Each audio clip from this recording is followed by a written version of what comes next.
Was crushing them for 2023. So today I'm talking about timing. And it's not just about is now the best time and when is going to be the best time, but I want to talk about using your time wisely and understanding the time that you have.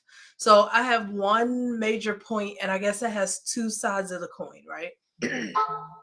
So when we're talking timing, let me turn these notifications off. When we're talking timing, I want you to be thinking, what can I get done short term and what can I get done long term, right? What we usually do is overestimate what we can do immediately. And the reason we do that is because there's, I'm going to say, the most pain and the pressure and the discomfort that we experience immediately. So we want to have big results to match all this effort that we know we're going to put in.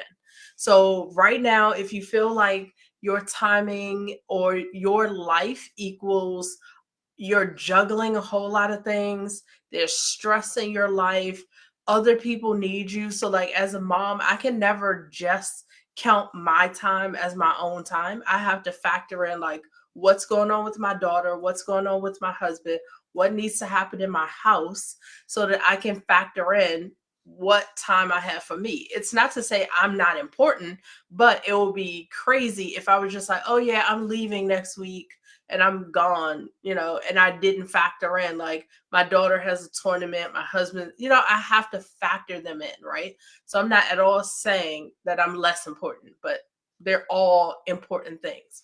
So what can I get done short term?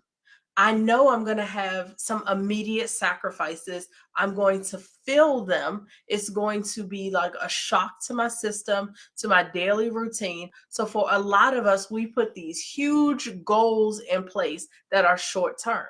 So, it's like, all right, in the next 60 days, some people say in the next 90 days, I'm going to make $15,000.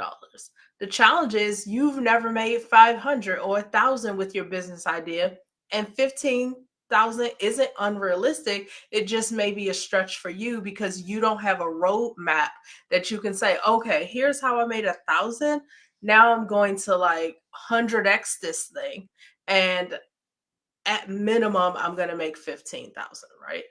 So without those plans and without that template in place, a lot of us just jump to, like, if this is going to work for me, it better like do all these crazy amazing things within like 60 to 90 days. That's how a lot of people approach me. They're like, look, I have to make this work. This is what's going on. I have time. Like right now, this is the goal. I must hit it. And I have to remind them, like, okay, well, what have you done to set yourself up for that? Like, I can personally set up a program or set up something because I already have a lot of curriculum done. I already have taught these programs. So when clients come to me and ask me questions, I can answer them. I can even send them testimonials. There's so much stuff that I can pull from my experience that allow me to confidently sell in the future. So that's the thing I want you to focus on. It's not that I want to take away your lofty goal. I've had some clients who have products and services that are $2,000 to $5,000. So, okay, you want to reach three clients or a few clients in the next 3 months. That sounds reasonable. But if you're selling something 2 to 5,000, you also have to be very specific with your client base, and they have a lot more questions. It's not a $50 purchase, so they want to make sure that they're investing or spending their money with someone that they can trust. So there's a lot of that we build. The point here is I do want you to have short-term goals. I do want you to put things in place. But what I don't want you to neglect is what you can do long term. Most of us underestimate what we can do over a longer period of time because we don't even want to think that far. So for a lot of people, when you start in anything that I am doing with you coaching wise, we take what is the bigger goal and we make it very realistic. Like, okay, that's probably going to take you like 1 year or 2 years to do. So let's make the steps and let's create the plan for you to get there. The reality is when they make the plan to get there, often their momentum kicks in and they're able to do it in a much shorter time frame. But because they're starting in such a like beginner state, I don't want to overpromise and they don't hit that goal within that 1 to 2 year frame, right? So if they start to see that money come in and they're able to adjust their lifestyle, and like I have a client right now who is working, like she has multiple hats that she wears as far as like where she brings in money, they're not all related, and she wants to start her own business.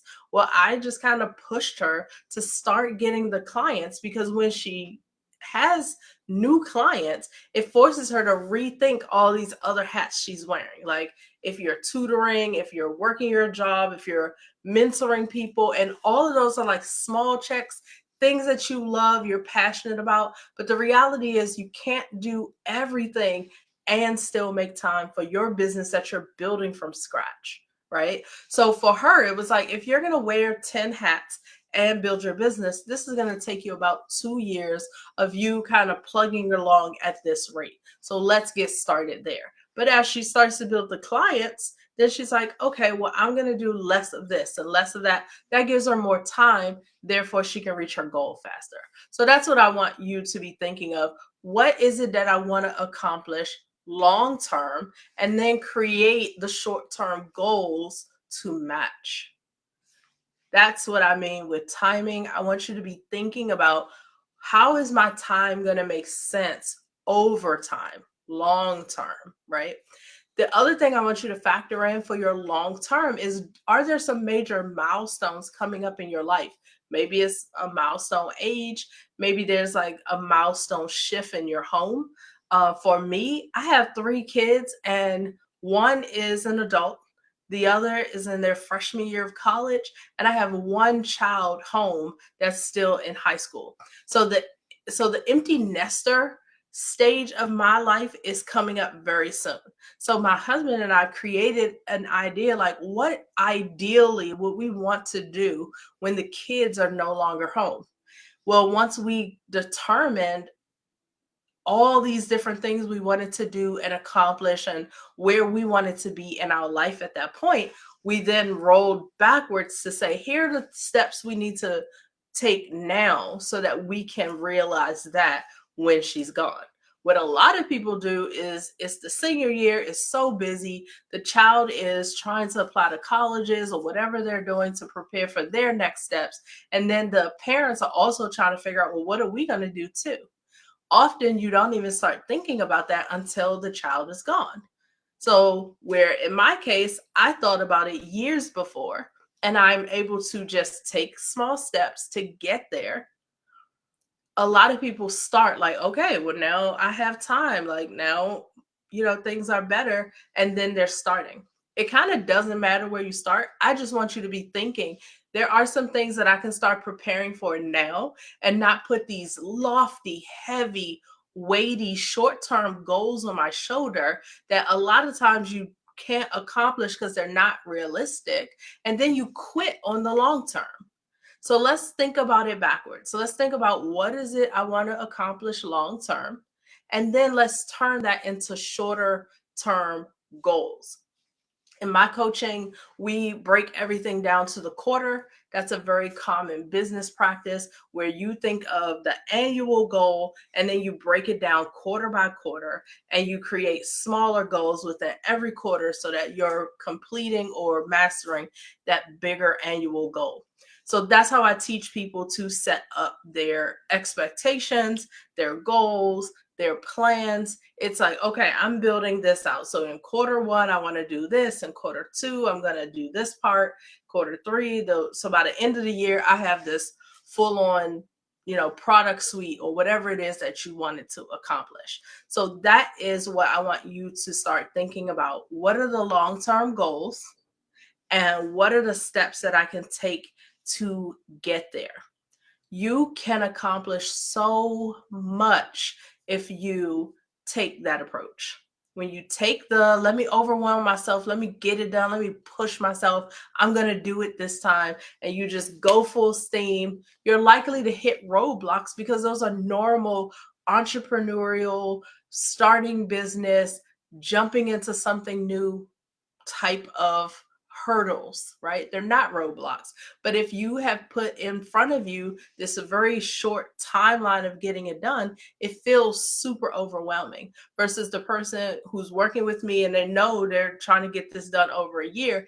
When they face a hurdle, it's what can I do? How should I tackle this? And we get over it and they keep moving because they were expecting things to come up. They know they have time to resolve it. When you give yourself no time, you're also giving yourself a lot of stress, a lot of headache, a lot of pain and suffering, but sometimes it could lead to really great rewards.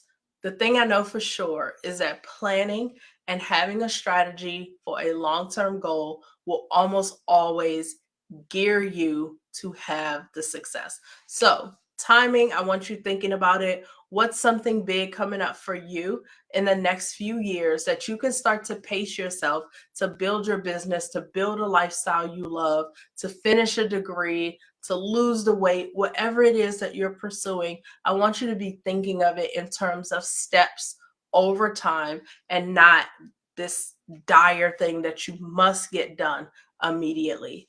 You guys have a great day and let me know what y'all are out there trying to crush, right? All of us made goals for 2023.